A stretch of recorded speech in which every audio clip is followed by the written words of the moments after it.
तो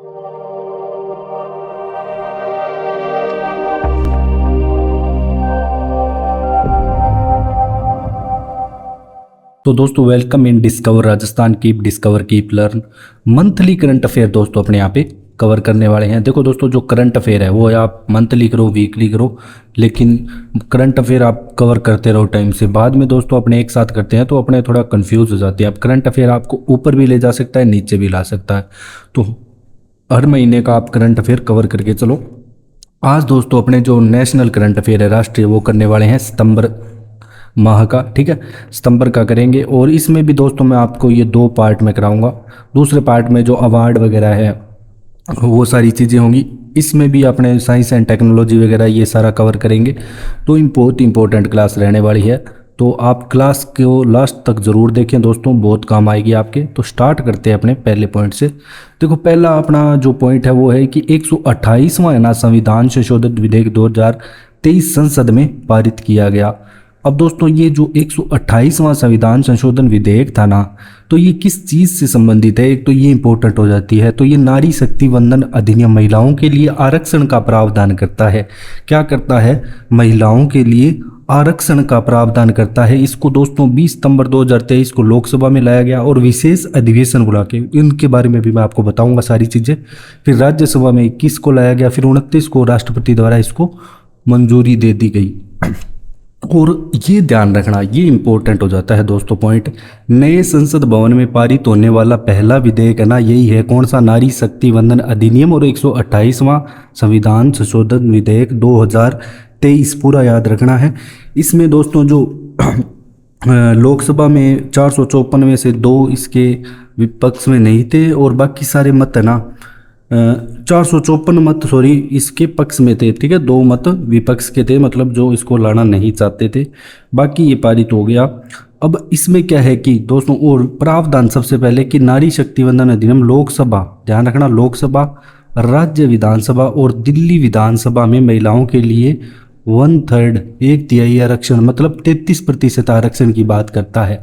और इसके अलावा दोस्तों, जब अपना जो नगर निकायों के चुनाव होते हैं, ग्रामीण और शहरी पंचायती राज जो व्यवस्था लागू की गई थी, उसके तहत दोस्तों पहले ही ऑलरेडी यहाँ पे 33% आरक्षण दिया गया है पहले ही।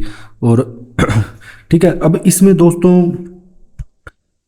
और क्या चीज़ें मतलब जानने वाली है। 15 वर्षों के लिए इसका प्रावधान किया गया है। यहाँ पे मैं आगे लिख देता हूँ नेक्स्ट स्लाइड में कि इस जो आरक्षण का है ना 15 वर्षों तक का वैसे समय है, 15 वर्षों आगे भी इसको बढ़ाया जा सकता है। ठीक है, 15 वर्षों के लिए आरक्षण का प्रावधान, आरक्षण का यहाँ पे दोस्तों प्रावधान है। एक तो ये बात आपको थोड़ी ध्यान रखनी है। इसके अलावा राज्यसभा और विधान परिषदों पर लागू नहीं होगा, ध्यान रखना। जहाँ पे बात आएगी राज्य सभा की, तो ये सारे पॉइंट क्लियर करके चल रहे हैं अपने को। वह विधान परिषदों पे लागू नहीं, विधान परिषदों पे लागू नहीं, यही पॉइंट होते हैं दोस्तों। एग्जाम में पूरा एकदम जैसे आजकल स्टेटमेंट में क्वेश्चन आते हैं, तो इनसे आपको थोड़ी हेल्प मिलेगी। तो सारी चीज़ें अपनी डाउट क्लियर होनी चाहिए। कौन सा विधेयक कब पारित किया गया, क्या इसके बारे में खास बात है। ठीक है, अब अपने बात कर लेते हैं दोस्तों, जो विशेष सत्र है ना अभी तक संसद में कितनी बार, 6 बार बुलाए गए हैं। स्वतंत्रता संग्राम के समय बुलाया गया था पहले तो अभी तक 6 बार ये विशेष विधेयक से पारित किया गया। 6 बार विशेष यहाँ पे सत्र बुलाए गए हैं। ठीक है, अब दोस्तों यहाँ पे जो विशेष सत्र बुलाए गए हैं, तो संसद भवन में एक तो प्रवेश था। इसका मेन उद्देश्य कि अपने को नए संसद भवन में प्रवेश करना है। इसकी वीडियो मैंने दोस्तों आपकी पूरी डिटेल में डाल रखी है। नए संसद भवन का निर्माण किसने किया, क्या कुछ है, पूरा आई बटन पे टच करोगे तो आपको वीडियो मिल जाएगी। पहला दोस्तों जो विशेष विधेयक आया था, मतलब सॉरी विशेष सत्र लाया गया था, वो 14-15 अगस्त को 1947 को स्वतंत्रता दिवस के उपलक्ष्य में लाया गया था। फिर दूसरा भी आज़ादी की रजत जयंती के अवसर पर 1972 में लाया गया था। दूसरा कब लाया गया था?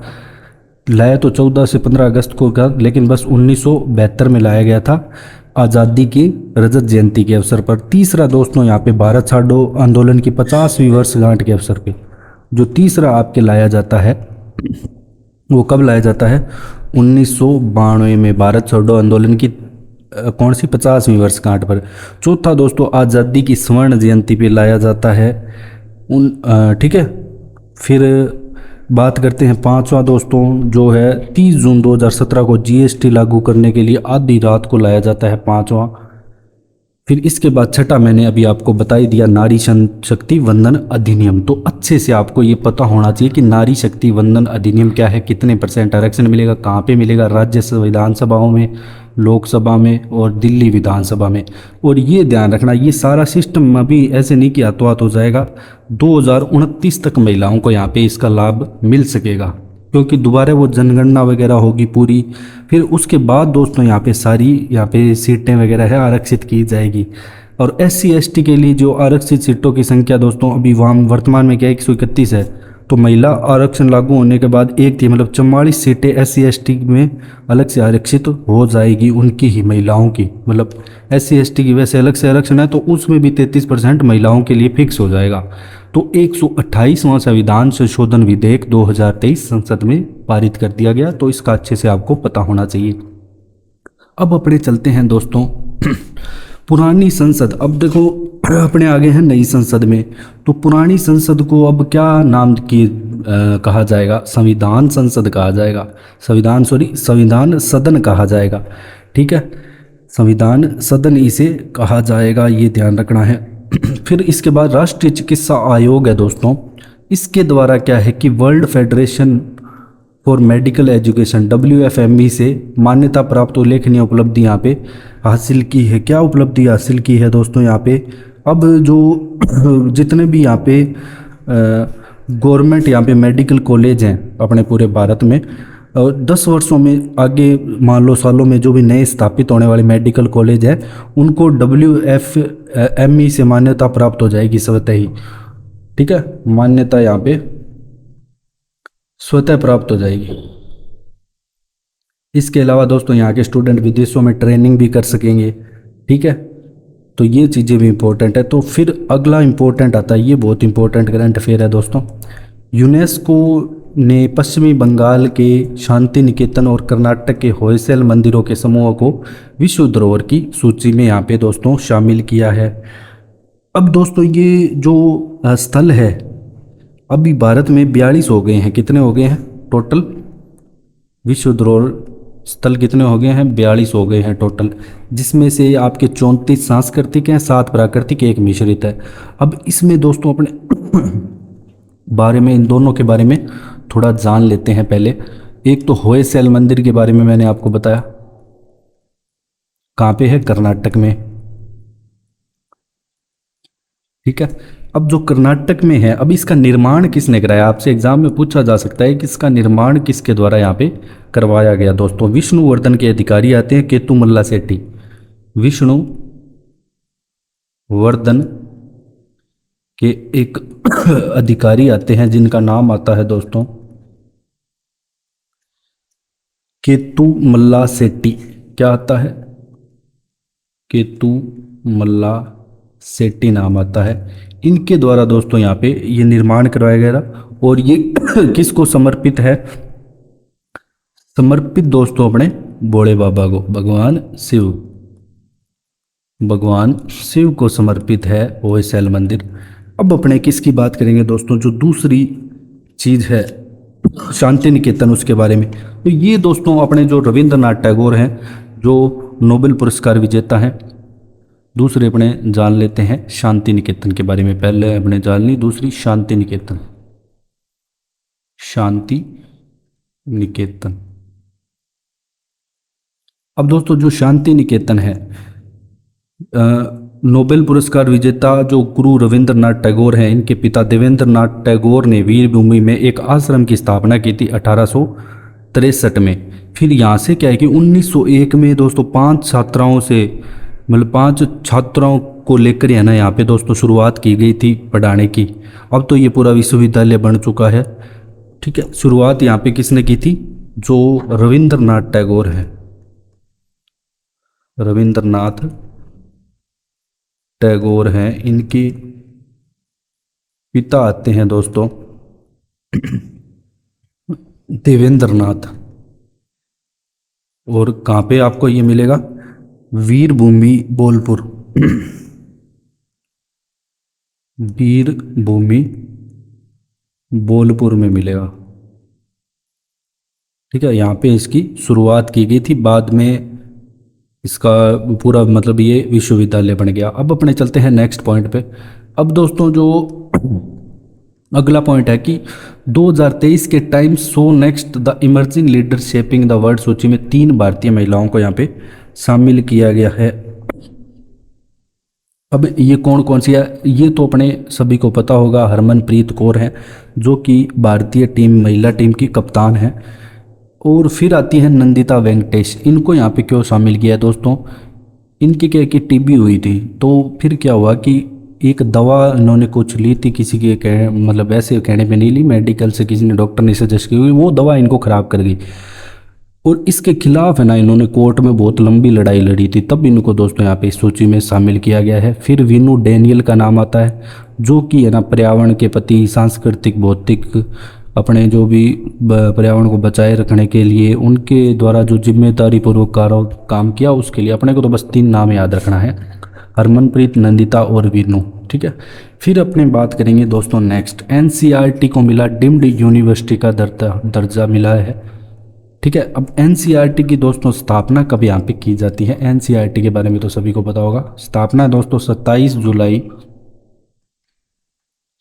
1961 को दोस्तों इसकी स्थापना की जाती है। मोटो है इसका विद्या अमृत मशनुते। ठीक है, एनसीईआरटी के निदेशक की बात करें तो दिनेश प्रसाद आते हैं।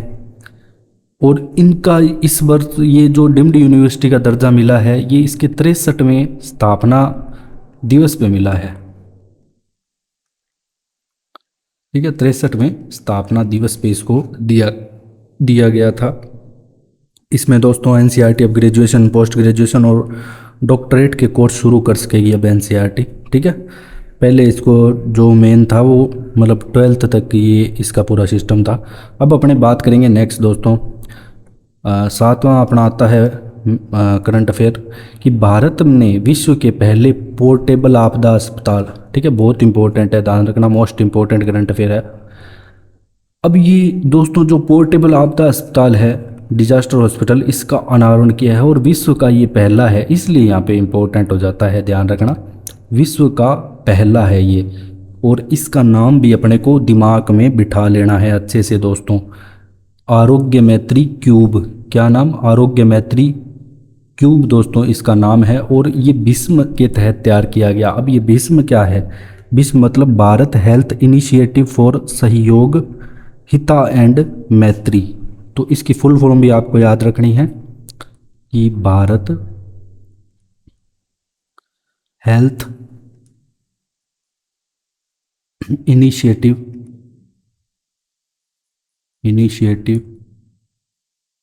फॉर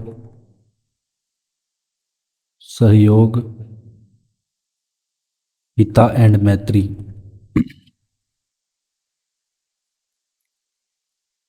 इसके तहत दोस्तों इसकी शुरुआत की गई। और इस जो प्रोजेक्ट भीष्म है ना, इसकी शुरुआत दोस्तों जो अपने प्रधानमंत्री हैं नरेंद्र मोदी, इनके द्वारा फरवरी 2022 में की गई थी। अब इसके बारे में खास बात क्या है, जो ये आपका दिख रहा है ना पोर्टेबल आपदा अस्पताल, खास बात ये है कि इस हॉस्पिटल को 8 मिनट में तैयार किया जा सकता है, ध्यान रखना, 8 मिनट में दोस्तों ये आपके तैयार हो जाएगा पूरा।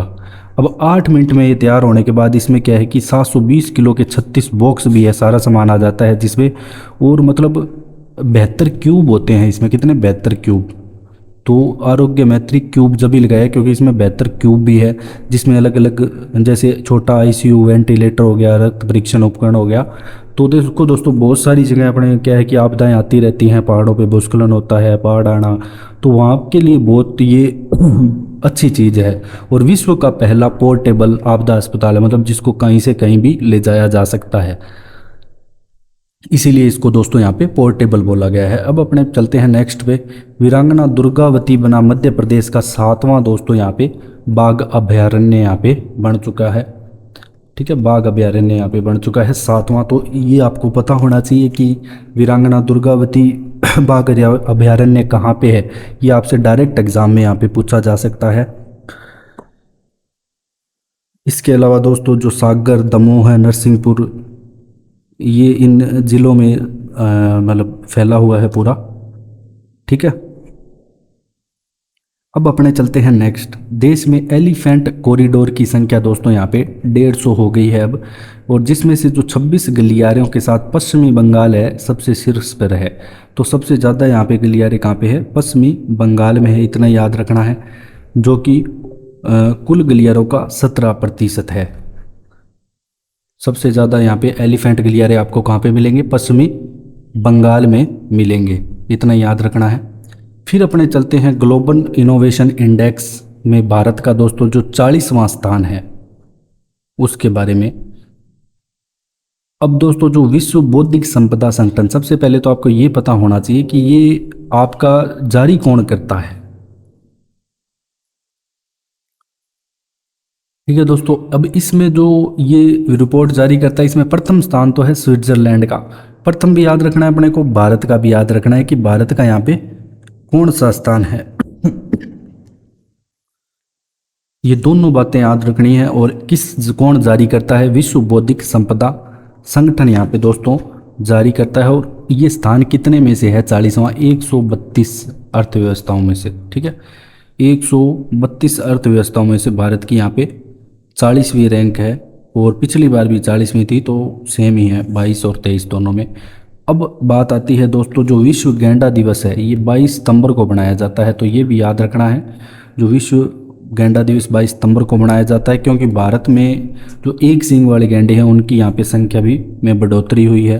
और भी जगह बात करें दोस्तों, अफ्रीका, नामीबिया में जैसे, वो इनके भी अलग अलग टाइप होते हैं, एक सींग वाला सफ़ेद हो गया, काला हो गया। ठीक है, मेन अपने को इतना याद रखना है कि जो विश्व गैंडा दिवस है वो 22 सितंबर को मनाया जाता है, इतना याद रखना एक बार आप। और औरंग राष्ट्रीय उद्यान दोस्तों जो है जहाँ पे ये मिलते हैं मेन, तो वो आपके असम में है, तो ये भी थोड़ा आप याद रख सकते हो। फिर बात करेंगे नेक्स्ट, प्रधानमंत्री विश्वकर्मा योजना, बहुत मोस्ट इम्पोर्टेंट है दोस्तों ये वाली। तो इसका दोस्तों जो बताया गया था कि हम करेंगे इसको लॉन्च, जो स्वतंत्रता दिवस पे बताया था, 17 सितंबर 2023 को लॉन्च कर दी गई। तो इसकी डेट आपको याद रखनी है, लॉन्च डेट है 17 सितंबर 2023, और पूर्णतः केंद्र सरकार के द्वारा वित्त पोषित है।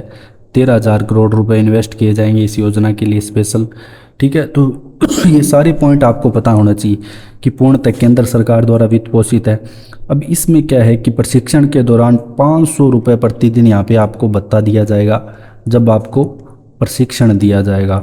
इसके अलावा दोस्तों यहाँ पे जो 5% की रियायती ब्याज दर पर 1 लाख की पहली किस्त और 2 लाख की दूसरी किस्त तक यहाँ पे आपको मतलब रुपए वगैरह प्रदान किए जाएंगे। और टूल किट के लिए 15,000 रुपये का वाउचर भी दिया जाएगा। इसमें बहुत सारे दोस्तों काम है, मेन 18 शुरू में अभी प्रथम चरण में लिए हैं, जैसे बढ़ई, नौका निर्माता, शस्त्र साज, लोहार, हथौड़ा, टूल किट निर्माता, ताड़ा बनाने वाला, सुनार, कुम्हार, मूर्तिकार, ये सारी चीज़ें, झाड़ू निर्माता। तो ऐसी बहुत सारी छोटी छोटी चीज़ें, आप भी कुछ मतलब कोई भी कुछ करना चाहता हो नया बिजनेस लाइन में, तो वो इस योजना की सहायता से कर सकता है, बहुत ईजी है। फिर अपने बात करेंगे दोस्तों जो 14वां है, असम राज्य के सोनितपुर जिले के विश्वनाथ घाट को पर्यटन मंत्रालय भारत सरकार द्वारा भारत की सर्वश्रेष्ठ पर्यटन गांव 2023 के रूप में यहाँ पे नामित किया गया। तो इसका नाम याद रखना है कि विश्वनाथ घाट असम में है और भारत का सर्वश्रेष्ठ पर्यटन गांव 2023 का है। फिर बात करेंगे देश की पहली सोलर सिटी के रूप में दोस्तों जो सांची नगर एमपी है, इसका लोकार्पण किया गया है मुख्यमंत्री शिवराज सिंह चौहान के द्वारा 6 सितंबर 2023 को दोस्तों ये किया गया है। ठीक है, और इसके बारे में दोस्तों जो 5 मेगावाट की यहाँ पे सौर परियोजना आगे भविष्य में स्थापित होगी। अभी यहाँ पे 3 मेगावाट क्षमता की है पूरी, और सोलर सिटी इसको बनाया जाएगा, जिससे कि क्या है कार्बन डाइऑक्साइड के उत्सर्जन में कमी आएगी। तो ये सारी चीज़ों को ध्यान में रखकर इसको पूरा तैयार किया जा रहा है। फिर अपने बात करेंगे most important statue of oneness. ठीक है, अलग अलग अपने पढ़ रहे हैं, जैसे स्टैचू ऑफ यूनिटी गुजरात में है, तो स्टैचू ऑफ वननेस बनेगा और किसके लिए है, मध्य प्रदेश में बनेगा। कहाँ पे, मेदांता पर्वत पे ओंकारेश्वर आप जगह फेमस है, आपको जानते होंगे, स्टेचू ऑफ वननेस, जो कि जगत गुरु आदि शंकराचार्य को समर्पित है। 108 फीट की प्रतिमा बनेगी। अद्वैत लोक के नाम से यहाँ पे एक संग्रहालय है। इसके अलावा दोस्तों जो वेदांत संस्थान भी बनेगा, क्या बनेगा, वेदांत संस्थान भी यहाँ पे बनेगा इसके अलावा। अब अपने बात करेंगे दोस्तों अंतरिक्ष और प्रौद्योगिकी की, यहाँ पे बात करेंगे कि अब जो भारत का पहला सबसे मोस्ट इम्पोर्टेंट तो यही है, इसको अपने को याद रखना है। भारत का पहला जो सौर मिशन है सूर्य के लिए, आदित्य 11 सफलतापूर्वक लॉन्च किया गया। दूसरी बात आपको क्या याद रखनी है कि रॉकेट कौन सी यूज़ की गई दोस्तों यहाँ पे, तो रॉकेट PSLV XL-C57। तो ये याद रखना है, PSLV C57 याद रख लेना भले ही। तो इसको पूरा याद रखना, कहाँ से लॉन्च किया गया, सतीश धवन स्पेस सेंटर, आंध्र प्रदेश, श्रीहरिकोटा, 2 सितंबर 2023 को। और इसका जो गंतव्य स्थान क्या है, तो ये है लैग्रेंजियन बिंदु। अब ये लैग्रेंजियन बिंदु क्या होता है दोस्तों, ये होता है सूर्य और पृथ्वी की गुरुत्वाकर्षण शक्ति पूरी तरह से संतुलित होती है वहाँ पे, जहाँ पे सूर्य व पृथ्वी की गुरुत्वाकर्षण शक्ति पूरी तरह संतुलित संतुलित होती है। अब इसको पूरा ऐसे नहीं कि सूर्य पे भेजेंगे, ठीक है, वहाँ तो बहुत ज़्यादा टेम्परेचर है। अब जो लैग्रेंजियन बिंदु है ना दोस्तों, यहाँ पे भेजेंगे, यहाँ पे सब ग्रेविटी दोनों की क्या है, कंट्रोल है, पूरी तरह से संतुलित है। अब इसका नाम कैसे पड़ा लैग्रेंजियन, इसको क्या है कि इस फ्रांसीसी वैज्ञानिक आते गणितज्ञ, इन्होंने ही 18वीं सदी में इसको खोजा था। अब ये पहुँचेगा कब, लॉन्च तो 2 सितंबर को हो गया। 125 दिन लगेंगे दोस्तों इसको पहुंचने में, कितने, 125 दिन लगेंगे। जनवरी 2020 तक ये पहुंच पाएगा अपना आदित्य L1, ठीक है। इसके बारे में ये सारी चीज़ें ध्यान रखनी है। और इसके अलावा दोस्तों जो पेलोड है, 4 यहाँ पे सूर्य के प्रकाश का निरीक्षण करेंगे। 7 पेलोड अलग अलग हैं दोस्तों, उनके बारे में मैं आपको थोड़ा बता देता हूँ कौन कौन से हैं। 7 जो पेलोड हैं, पहला है आपका VELC, ठीक है, visible emission line coronagraph, visible emission line coronagraph. अब जो सूर्य की अलग अलग परतें होती है दोस्तों, जैसे कोरोना हो, उसको बाहर का पार्ट हो गया, उसको वो बोलते हैं। फिर आता है आपका स्यूट, जिसे अपने ऐसे लिखेंगे SUIT, solar ultraviolet imaging telescope, solar ultra violet imaging telescope.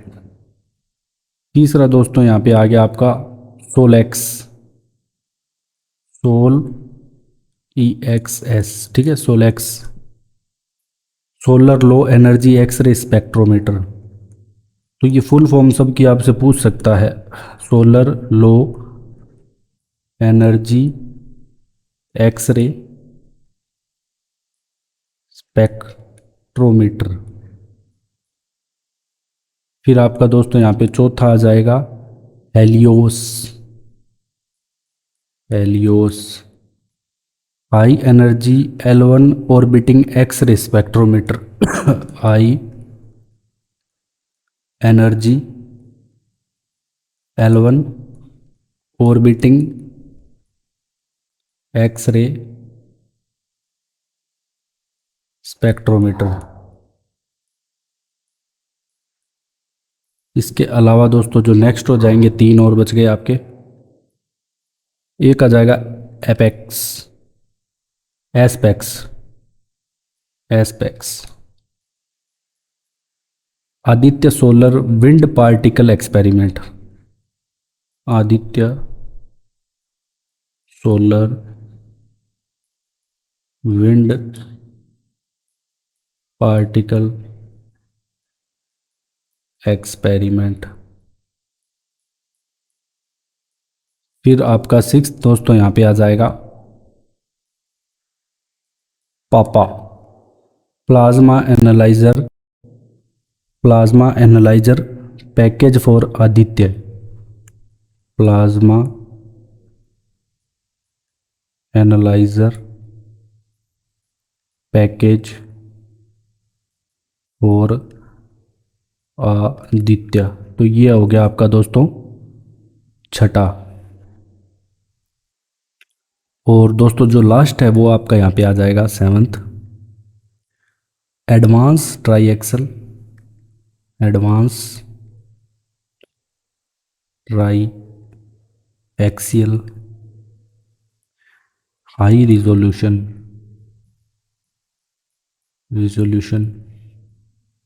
Digital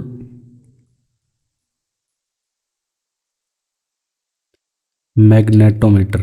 ठीक है, मैग्नेटोमीटर। ये 7 है उसमें यहाँ पे पेलोड है। जो आदित्य 11 है इसके निदेशक कौन आते हैं? निगार शाजी, जो कि तमिलनाडु से संबंध रखते हैं।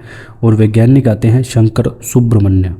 क्या आते हैं? शंकर सुब्रमण्यम। अब अपने चलते हैं दोस्तों नेक्स्ट जो इम्पोर्टेंट करंट अफेयर है। जापान का दोस्तों एक चंद्र मिशन है जो कि अपने चंद्रयान 3 है, इससे प्रेरित होकर उन्होंने लॉन्च किया है मून स्पाइनर। तो ये डायरेक्ट पूछा जा सकता है आपसे कि मून स्पाइनर किसका जो चंद्रयान मिशन है, जो कि रॉकेट इनकी आती है ये 2A, इसके द्वारा 7 सितंबर को लॉन्च किया गया। इसको पहुंचने में थोड़ा ज़्यादा टाइम लगेगा दोस्तों। पेलोड भी इस पे कम है। जो भारत वाला लैंडर था उस पर 1750 का पेलोड था किलोग्राम का, यहाँ पे 200 किलोग्राम का यहाँ पे इस पे पेलोड है। इसके अलावा दोस्तों जो लैंडर है इसमें स्लिम है। स्लिम का मतलब smart lander for investigating moons.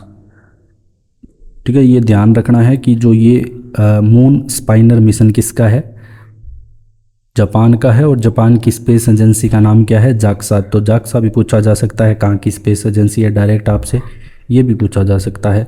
इसके बाद अपने चलते हैं दोस्तों नेक्स्ट। भारत को दोस्तों एयरबस 295 यहाँ पे विमान मिला है। Airbus C295। तो पूरा याद रखना, एयरबस C295 विमान जो कि यूरोपियन कंपनी है इसके द्वारा यहाँ पे तैयार किया गया है। बस इतना याद रखना है। और भारतीय वायुसेना और एयरबस के बीच यहाँ पे 56 मतलब टोटल 56 विमानों के लिए समझौता हुआ था। अभी यहाँ पे पहला ही आया एक बार। अब अपने चलते हैं नेक्स्ट। इतना ही है दोस्तों आज के लिए जो आपके करंट अफेयर है। ठीक है, और इसके अलावा दोस्तों जो भी आपके अवार्ड वगैरह बच गए, ठीक है, और इसके अलावा आपके स्पोर्ट्स से संबंधित बच गए नेशनल लेवल के, अभी नेशनल के करेंगे फिर अपने राजस्थान के भी लेके आएंगे। तो ये भी अपने अगली क्लास में लेके आएंगे करंट अफेयर। तो अगर आपको हमारा कंटेंट पसंद आया तो आप हमें ज़्यादा से ज़्यादा शेयर करें, सब्सक्राइब करें। Thanks for joining discover Rajasthan.